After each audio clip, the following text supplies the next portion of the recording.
আসসালামু আলাইকুম everyone, welcome my channel শখের রাঁধুনি। আশা করছি সবাই ভালো আছেন। তো নতুন একটা রেসিপি নিয়ে চলে আসলাম। আজকে গরুর মাংস একদম ভিন্ন স্টাইলে রান্না করে দেখাবো। এভাবে রান্না করলে খেতে এবং দেখতে অনেক অনেক মজার হয়। আর এর জন্য আমি ফার্স্টে প্যানে কিছুটা তেল দিয়ে দিলাম। তেলটা একটু বাড়িয়ে দিতে হবে, খুব বেশি না। এর মধ্যে আমি কিছুটা সুগন্ধি পাতা দিয়ে দিলাম। এটা দিয়ে একটু ঢাকা দিয়ে রাখলে ফ্লেভারটা খুব ভালো পায়। এরপর আমি এখানে কিছুটা গরুর মাংস দিয়ে দিলাম। আপনারা আপনাদের পছন্দ অনুযায়ী সাইজ করে কেটে নেবেন, প্রয়োজন অনুযায়ী বেশি বা কম নেবেন। এবার এগুলোকে একটু ভালো করে ভাজবো যতক্ষণ না মাংসের মধ্যে থেকে তেল পানিটা বের হয়ে যায়।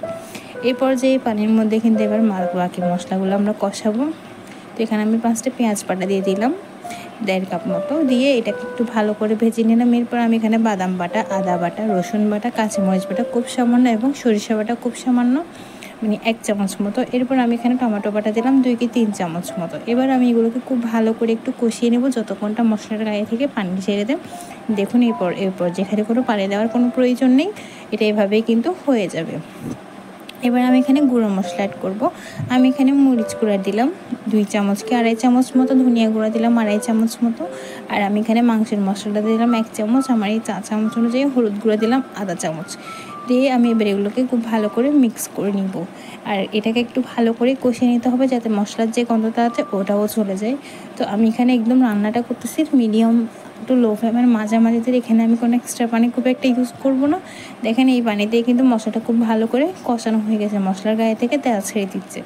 এরপর আমি আমার স্বাদ অনুযায়ী লবণ দিয়ে দিব। আমার চ্যানেলে যদি আপনি নতুন হয়ে থাকেন অবশ্যই আমার চ্যানেলটি সাবস্ক্রাইব করে রাখবেন এবং বেল আইকনটা ক্লিক করে রাখবেন, তাহলে আমার সব ভিডিও আপনার কাছে চলে যাবে।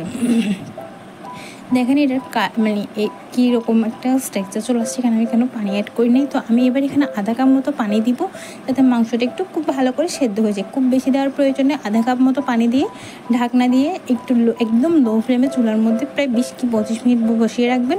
একদম লো ফ্লেমে, এতে ভুনো ভুনো একটা ভাব চলে আসবে, খেতে অনেক মজা লাগবে। লো ফ্লেমে রান্না করলে আসলে খাবারগুলো একটু অন্যরকম মজা হয়। তো এবার আমি এখানে কিছুটা টমেটো আর কাঁচামরিচ দিয়ে আবার ঢাকনা দিয়ে দিব।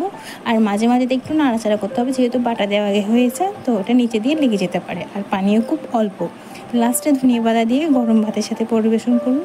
এই রেসিপিটা একবার করে দেখেন, বিশ্বাস করেন আপনার বারবার খেতে ইচ্ছা করবে। এটা অনেক অনেক মজার হয়। তো আজকে এইটুকু। আসসালামু আলাইকুম, সবাই ভালো থাকবেন।